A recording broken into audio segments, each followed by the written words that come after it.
বাংলাদেশের অন্তর্বর্তী সরকারের প্রধান উপদেষ্টা অধ্যাপক মোহাম্মদ ইউনূস পদত্যাগ করেছেন। রাষ্ট্রপতি মোহাম্মদ শাহাবুদ্দিনের কাছে আজ তিনি পদত্যাগপত্র জমা দেন। পদত্যাগপত্র গ্রহণ করেছেন রাষ্ট্রপতি, তা কার্যকর করে প্রজ্ঞাপন জারি করা হয়েছে। এদিকে শিক্ষার্থীদের দাবির প্রেক্ষিতে পদত্যাগের নীতিগত সিদ্ধান্ত নিয়েছেন প্রধান উপদেষ্টা ডক্টর মোহাম্মদ ইউনূস। এ বিষয়ে আরো জানবো, সরাসরি আমাদের সাথে যোগ দিচ্ছেন রিয়াজ রায়হান। রিয়াজ, একটু জানতে চাই বিস্তারিত। বৃষ্টি, আপনি জানেন যে সেনাপ্রধান জেনারেল ওয়াকারুজ্জামানের একটা বক্তব্যকে কেন্দ্র করে আবারও উত্তাল হয়ে উঠেছে বাংলাদেশের রাজনৈতিক অঙ্গন, এবং এরপর থেকে ডক্টর ইউনূসকে কিন্তু বিএনপি সহ অন্যান্য রাজনৈতিক দলও বিভিন্নভাবে চাপ প্রয়োগ করছে, এবং যেই কারণেই কিন্তু ডক্টর ইউনূস তিনি এই পদত্যাগের সিদ্ধান্ত নিয়েছেন। অবশেষে সেনাপ্রধানের কাছে পদত্যাগ করে দেশ চাললেন অন্তর্বর্তীকালীন সরকার প্রধান ডক্টর মোহাম্মদ ইউনূস। এদিকে আবার মাইলস্টোন বিমান দুর্ঘটনায় ডক্টর ইউনূসের বিরুদ্ধে লাশ গুমের অভিযোগে রীতিমতো ডক্টর ইউনূসের পদত্যাগের দাবিতে উত্তাল রাজপথ। এমন পরিস্থিতিতে গভীর রাতেই পদত্যাগ করে দেশ ছেড়েছেন প্রধান উপদেষ্টা ডক্টর ইউনূস। দর্শক, এবার কপাল খুলে যাচ্ছে শেখ হাসিনার।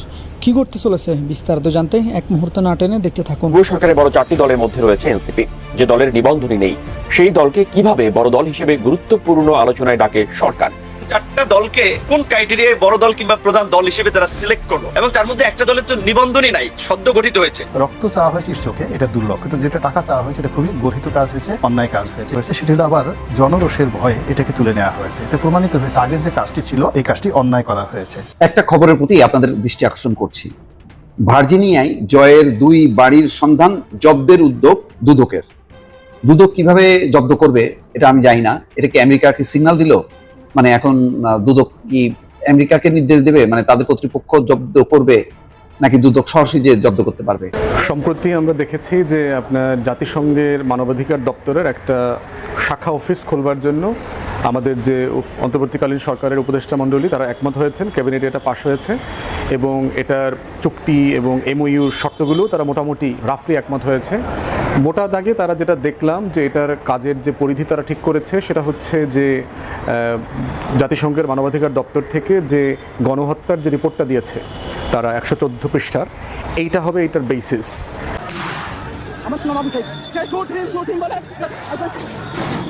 আমরা প্রকাশ করছি পুলিশ কিভাবে একটি হত্যাকাণ্ড গোপন রাখার চেষ্টা করেছিল।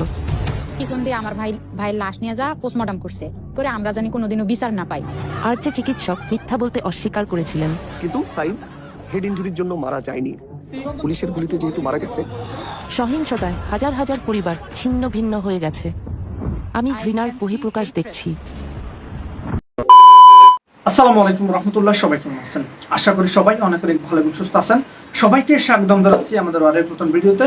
প্রতিদিন মতো আমি আপনাদের রিয়াজ ফারুকী আবারও চলে আসলাম নতুন একটা ভিডিও নিয়ে। দেশে যে বর্তমানে চলমান পরিস্থিতি চলতেছে, আপনারা জানেন দেশে প্রতিদিন রাজনৈতিক বলেন বা নানান ধরনের দুর্ঘটনা বলেন একটা না একটা লেগে থাকে। এমন পরিস্থিতিতে ইতিমধ্যে আপনারা সবাই ভিডিওর শুরুতে বেশ কিছু অংশ বিশেষ দেখেছেন, যে অংশ বিশেষগুলো নিয়ে আজকের ভিডিওটা। আপনারা ইতিমধ্যে ভিডিওর বেশ কিছু অংশ বিশেষ দেখে বুঝতে পেরেছেন আজকের ভিডিওটা কতটা গুরুত্বপূর্ণ হতে চলেছে। তা আমি আর বিষয়টা নিয়ে বিস্তারিত বলবো না, কারণ বিস্তারিত বলতে গেলে ভিডিও অনেক লম্বা হয়ে যাবে। আমি সংক্ষেপে করার ক্ষেত্রে আপনাদেরকে মূল আলোচনা নিয়ে যাচ্ছি। তার আগে আপনাদের ছোট্ট একটি অনুরোধ জানিয়ে রাখতে চাই, যারা আমাদের ফারুকী অনলাইন ইউটিউব চ্যানেলটিতে এখনো নতুন প্লিজ দয়া করে আমাদের চ্যানেল সাবস্ক্রাইব করে সাথে থাকবেন। যারা ইতিমধ্যে সাবস্ক্রাইব করেছেন তাদের অসংখ্য ধন্যবাদ। দর্শক, আর বেশি কথা না বাড়িয়ে আমরা এখানে ধারাবাহিকভাবে একটা খবরের প্রতি আপনাদের দৃষ্টি আকর্ষণ করছি। ভার্জিনিয়ায় জয়ের 2 বাড়ির সন্ধান, জব্দের উদ্যোগ দুদকের। দুদক কিভাবে জব্দ করবে এটা আমি জানি না। এটা কি আমেরিকাকে সিগন্যাল দিল? মানে এখন দুদক কি আমেরিকাকে নির্দেশ দেবে, মানে তাদের কর্তৃপক্ষ জব্দ করবে, নাকি দুদক সরাসরি যে জব্দ করতে পারবে? সেটা আইনগত ব্যাপার, আমি পরিষ্কার না, কিন্তু বিষয়টা খুব পরিষ্কার ভাবে দুদক বলছে বাড়ি দুটির মূল্য বাংলাদেশি টাকায় 53 কোটি টাকারও বেশি। এগুলো 2024 সালের 6 জুলাই এবং 2014 সালে 5 মে কেনা হয়েছিল। দেখেন, জুলাই আন্দোলন যখন তুঙ্গে, ওই সময় 6 জুলাই একটা কিনছে লেটেস্ট। মানে জানি না তখন কি টাকার মানে সরবরাহ বেড়ে গেছিল কিনা। দুদকের সূত্র বলছে যে বাংলাদেশের আয়কর নথিতে শেখ হাসিনার তথ্য এবং প্রযুক্তি বিষয়ক উপদেষ্টা সজীব আহমেদ ওয়াজেদ জয় এসব বাড়ির তথ্য দেননি। বাড়ি দুটির সন্ধান পাওয়ার পর যাচাই বাছাই শেষে তা জব্দের উদ্যোগ নেওয়া হয়েছে। সূত্র আরো বলছে দুদকের অনুসন্ধান দল ঠিকানা সহ সুনির্দিষ্ট তথ্য কমিশনে দাখিল করার পর কমিশন থেকে অনুমোদন দেওয়া হয়। আদালতের আদেশ পেলে আইনি প্রক্রিয়া অনুসরণ করে যুক্তরাষ্ট্রের আদালতে এই তথ্য পৌঁছানো হবে, অর্থাৎ এই আদেশের কপিটা যুক্তরাষ্ট্রের আদালতে পৌঁছানো হবে। যুক্তরাষ্ট্রের আদালত এটা নিশ্চিত যাচাই বাছাই করবে, তারপরেই হয়তো জব্দ হবে। ইতিমধ্যে যদি তিনি মার্কিন নাগরিকত্ব নিয়ে নেন তাহলে তো আরেকটা বিষয়, মার্কিন আইনে আবার কি আছে সেটা একটা দেখার বিষয়, যার ভিত্তিতে যুক্তরাষ্ট্র সরকার বাড়িগুলো জব্দ করতে পারে। দুদক সূত্র আরো বলছে জয়ের নামে যুক্তরাষ্ট্রে আরো 13টি বাড়ি এবং একটি শপিং মলের মালিকানার অভিযোগ রয়েছে, যেগুলো তদন্ত চলছে। আচ্ছা, আমার একটাই প্রশ্ন যে এই পরিবারের কত লাগে, মানে কত লাগলে শেষ হবে আমি এটা বুঝতেছি না। পূর্বাচলে তাদের প্লটও লাগে, তাদের 10 কাঠা করে প্লট, 6 জন, জয় আছে, পুতুল আছে, রেহেনা আছে, ববি আছে, হাসিনা আছে, মানে ঢাকাতেও লাগবে। তারপরে শুধু এটাই তো না, তারপরে গাজীপুরে মার্শাল্লাহ মানে বাগান বাড়ি আছে, গুলশানে ফ্ল্যাট আছে, বিদেশে বাড়ি আছে। মানে কত টাকা কিভাবে আসলো, কেমনে করলো? মানে এই যদি হয় তাহলে এদের মুখে বড় বড় গুলিয়া ওড়ানো। এবং এখনো দেখেন অনেক মানুষ আছে অন্ধ, এই যতই আপনি বলেন যে এরা দুর্নীতিবাজ, এরা অসৎ টাকা পাচারকারী, আপনার কথা শুনবেই না, মানবেই না, অন্ধ এরা। আমার চারপাশে আছে, আমি আর নাম বললাম না, এদেরকে আপনি ঘুম ভাঙাইতে পারবেন না। এই যে আমাদের এই দলান্ধ দলবাজ লোকজন, এই বিএনপির জন্য বিপদ, আওয়ামী লীগের জন্য বিপদ।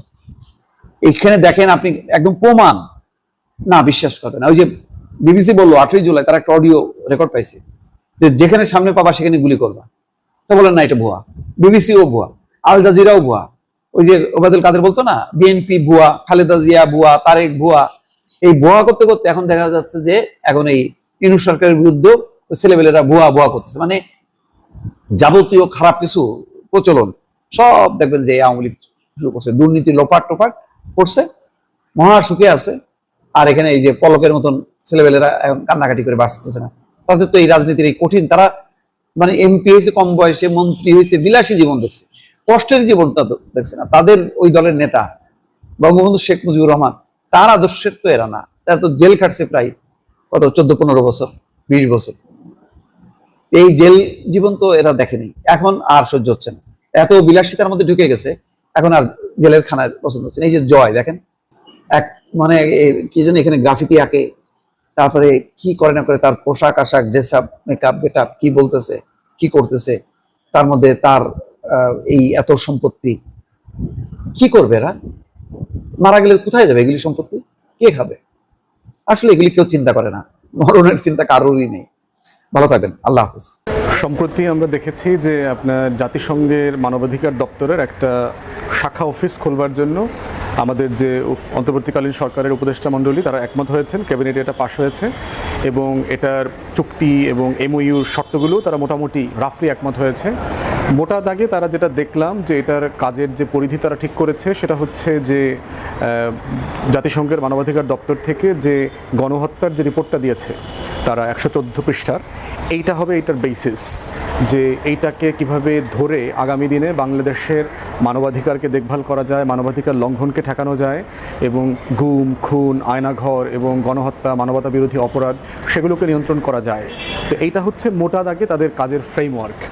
ইতিমধ্যে পৃথিবীর প্রায় 17টা অথবা 19টা দেশে এই ধরনের অফিস খোলা হয়েছিল, শাখা অফিস খোলা হয়েছে এবং এটার ব্যাপারে দেখলাম যে হেফাজত থেকে শুরু করে কিছু কিছু ইসলামী দলের এই ব্যাপারে তাদের রিজার্ভেশন নিয়ে তারা বক্তব্য দিয়েছে। আমাদের তরফ থেকে আমি ব্যক্তিগতভাবে এই সিদ্ধান্তকে স্বাগত জানাই। তবে যেটা মাথায় রাখতে হবে যে এটার সেফগার্ড আছে কিনা, এটাতে কয়েকটা হুমকির জায়গা, সিকিউরিটি থ্রেট আছে।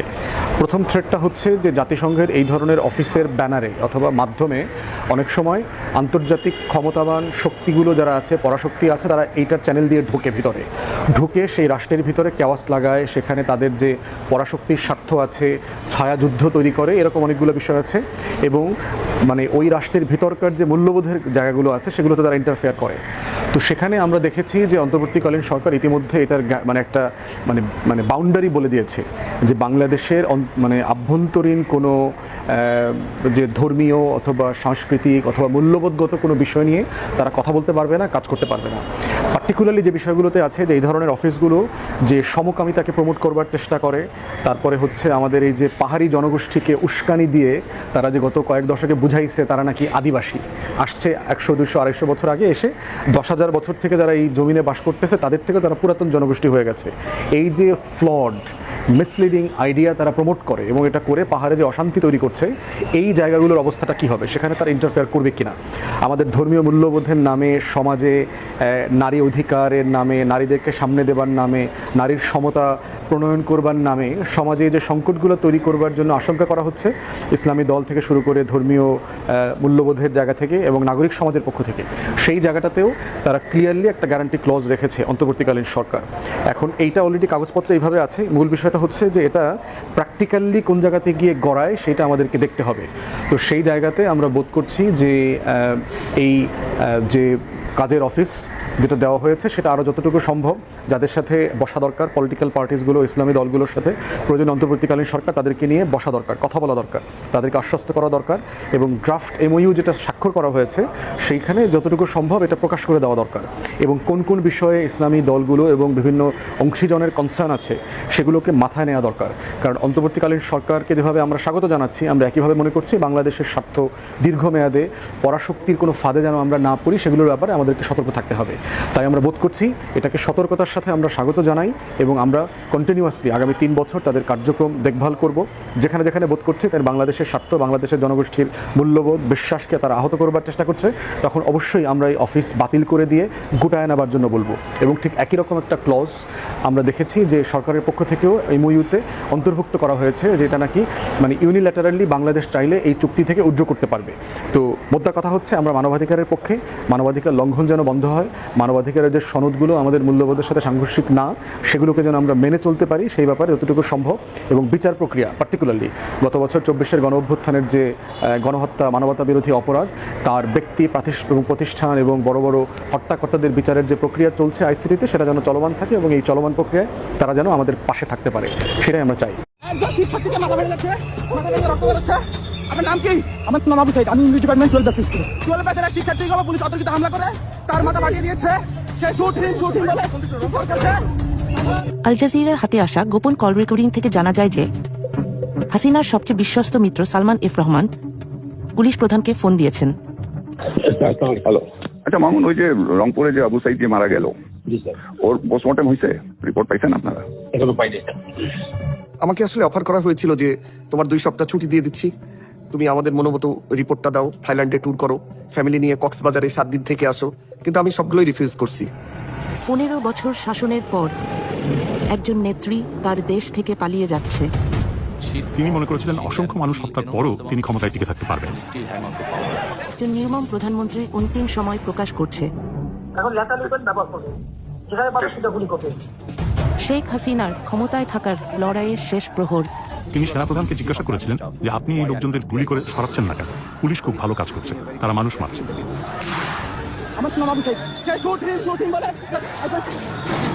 আমরা প্রকাশ করছি পুলিশ কিভাবে একটি হত্যাকাণ্ড গোপন রাখার চেষ্টা করেছিল। পিছন দিয়ে আমার ভাইয়ের লাশ নিয়ে যা পোস্টমর্টম করছে, করে আমরা জানি কোনোদিনও বিচার না পাই।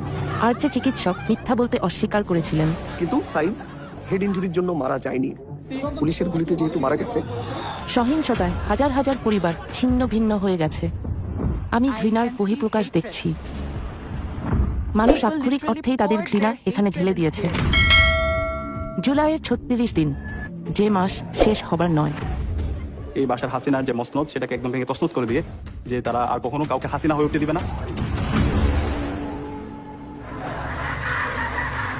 শহর জুড়ে বিশ্ববিদ্যালয় শিক্ষার্থীরা রাস্তায় নেমে আসে।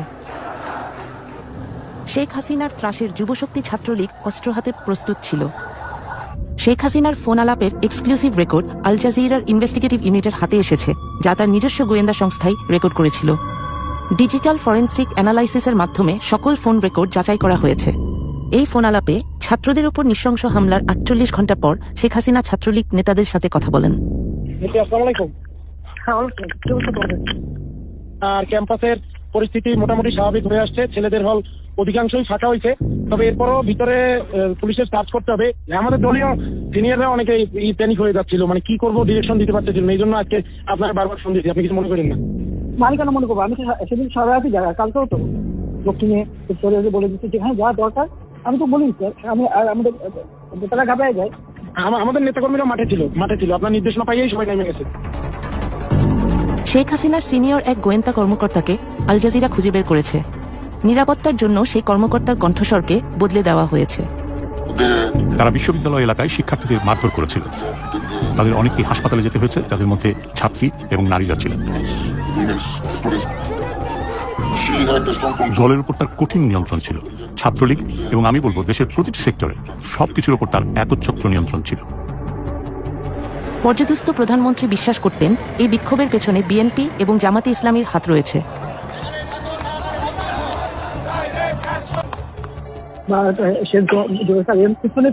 সবচেয়ে আশঙ্কাজনক হলো যে সব এর পিছনে অন্য একটা সৈনিক আত্মভাবে এই ঘটনাটি ঘটানো হয়েছে। আপনাদের কি মনে হবে কমেন্ট করে জানাতে পারবেন। এরকম চাঞ্চল্যকর তথ্য সবার আগে পেতে আমাদের চ্যানেল সাবস্ক্রাইব করে সাথে থাকবেন। এতক্ষণ সাথে থাকার জন্য সবাইকে অসংখ্য ধন্যবাদ। ধন্যবাদ সবাইকে, ভালো থাকবেন, সুস্থ থাকবেন, আর আমাদের চ্যানেল সাবস্ক্রাইব করে সাথে থাকবেন। ধন্যবাদ সবাইকে। এখন ভিডিওতে আল্লাহ হাফিজ।